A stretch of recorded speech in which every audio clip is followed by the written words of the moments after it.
up, man? Welcome back to our Sunday conversation.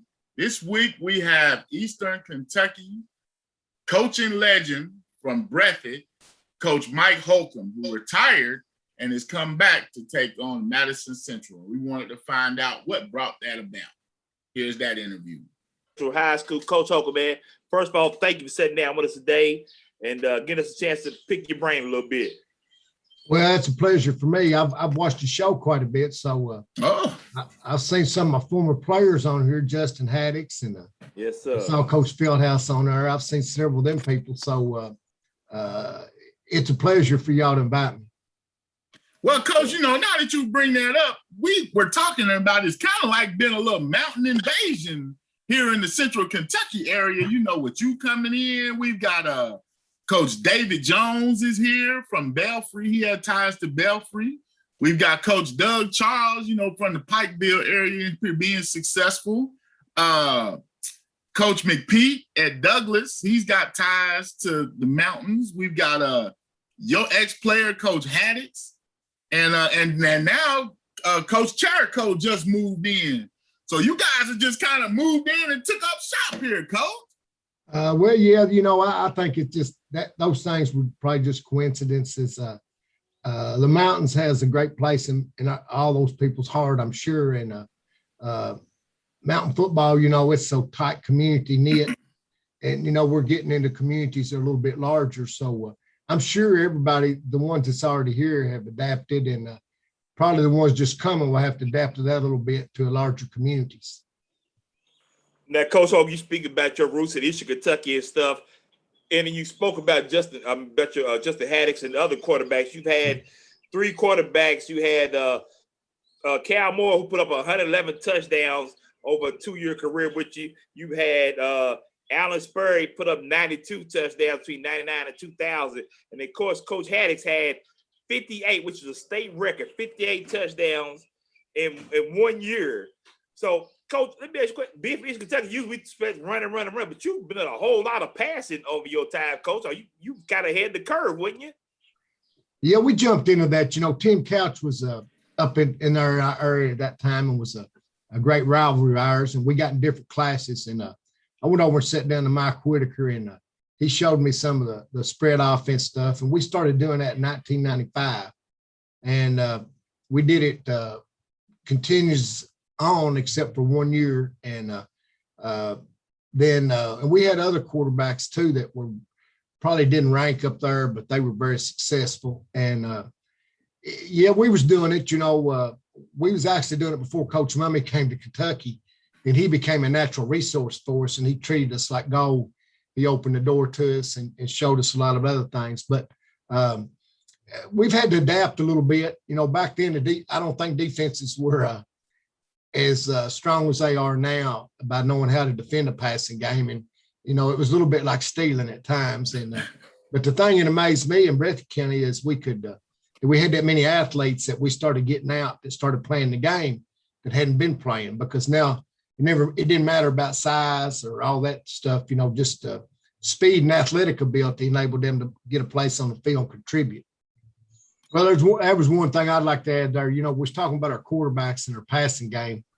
And, at one time that has been very successful, but, I had a running back also that run for like 3,200 yards, and 38 touchdowns in one season, Channing Fugit, and he went to Tennessee. And so we do have a strong running game to go with being able to throw the football. And sometimes, my main goal is to win the game. It's not to be show what I can do, what I know about throwing a football, but we have a lot of skilled kids that I think will fit into that. But we also have a good, strong running backs here also. So it was not going to probably be a narrow show to that extent when you watch us. Sometime it's just going to be, how can we get across that goal line? And then defensively, how can we keep people from getting across that goal line? Now, Coach, what brings you back out of retirement, Coach? And what brought you to Madison Central? Well, I did I worked here as a volunteer assistant in the late 70s and early 80s under Coach Ed Miracle at the time. And then when I got my degree, Breathitt County had a PE job. So I went there under Dudley Hilton and worked a couple of years before Dudley went over to Bell County. And then I took the head job at right beyond my age of 23. So I've always had a lot of friends here and had an interest in this, and knew a lot of people here.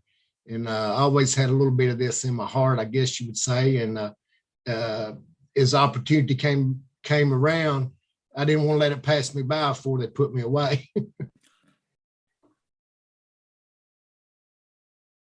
Now, Coach, you've had a ton of success in your high school coach career. Three state championships. You've had 289 wins, 13th in the state of all-time wins. Been successful everywhere you've been at.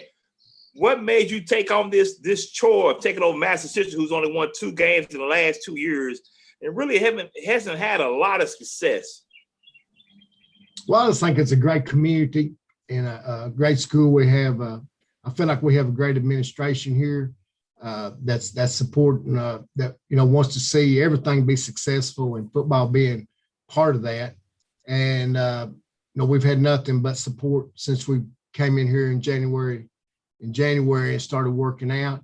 And I think it's a great community. At one time, Eastern Kentucky University under Coach Kidd had one of the premier programs in the nation, and Madison Central has been successful. And, when schools have been successful in things, they can be successful in whatever they want to be. And I just feel like the things are here for us to do that. I love the kids already, what we've been around. We have a lot of outstanding athletes playing other sports that we will get in the summer and when their seasons are over. And it's just exciting. We've put together a pretty good staff, people going to help us. And I just think it can be successful. I ask our kids, why not us? I mean, why should we not be successful? And that's what we're trying to live on. So it's just, it's a challenge, but a lot of people, old coaches, I think, you tell me you can't do something, and I want to try to show you we can do it. All right, Coach. So speaking of that, since you've hit the ground in here, what has been your process of putting your fingerprints on this program? Well, we got putting our staff together, and we have an outstanding strength coach that's been on scene with us since day one. A young man named Corey Chapman. He's also a mountain boy coming out of Belfry, and he's working our kids. He's doing more with them actually than me right now in our training program that we've had to come in groups, small groups, and get training due to the restrictions. But we've done a lot of training in that area and just getting work ethic and getting to know each other, and doing those. That's the main thing. Just getting to know the kids where they know us and we know them, and how we do things. A lot of your players probably have maybe hadn't heard of you. I know their parents probably had someone kind of starstruck, sitting down with you and getting to see you and meeting you and being around you. Oh, I think they're fine.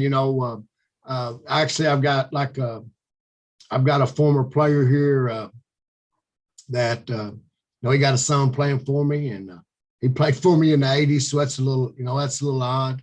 Or a little different, which we run into that a lot back in Breathitt. But here, a lot of the kids, they just want to be coached. Kids, they talk about changing. Kids haven't changed that much, in my opinion. I think the world's changed around them. But, if kids want to be successful and they're willing to work and do what you ask them to do, all that stuff's still the same. So, I'm just a guy in charge. I'll let coaches coach and players play, and I believe in that. You get, good players make good coaches. I know you probably looked at some tape and stuff. You know what I'm saying? What do you think about your team? Just outside, your first impressions of looking at some film and that type of stuff. What do you think you got, Coach? Well, I think we got some real outstanding athletes. I think we've got some people that. I think we'll have players going both ways. They talk about 6A all the time, and I know 6A. We've competed against 6A teams. I think you got a big 3 there.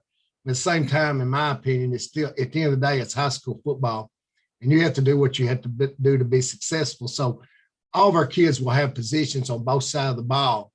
And then, we will get the best ones out there, whoever that may be.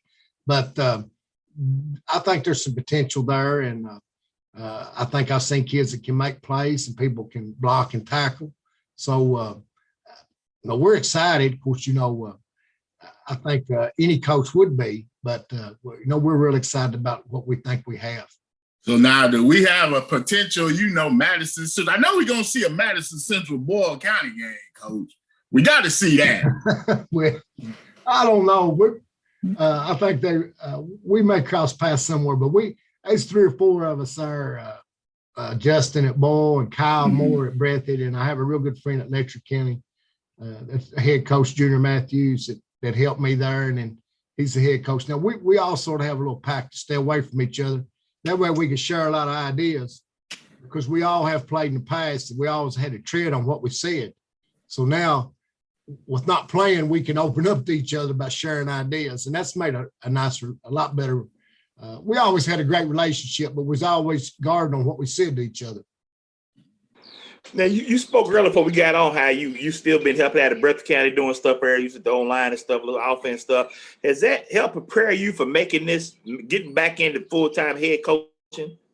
Yeah, I think the time away, Kyle Moore's the head coach there, and he asked me to do that, and I told him I didn't think that would work, and I explained to him why I could not help him, and the next day he said, "We're getting ready to practice, so I need you over here."